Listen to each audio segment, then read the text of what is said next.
આજરોજ બુહારી ગામ નજીક પાણી પુરવઠા વિભાગની મરામતની કામગીરી ચાલતી હતી। આ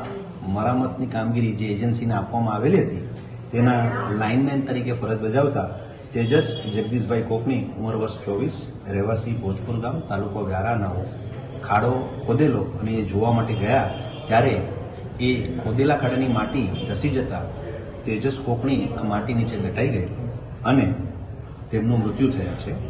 અને સદર બનાવ અનુસંધાને વાલોડ પોલીસ સ્ટેશન ખાતે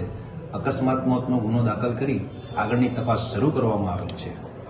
આ કામે બનાવ અનુસંધાને જે સેફટી મેજર્સ રાખવાના હતા તે અંગે તપાસ શરૂ કરવામાં આવેલ છે અને આ સિવાય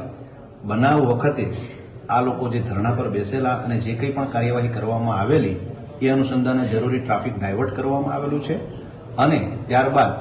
મામલો થાળે પડતા ટ્રાફિક વાહન વ્યવહાર રાબેતા મુજબ શરૂ કરવામાં આવ્યો છે।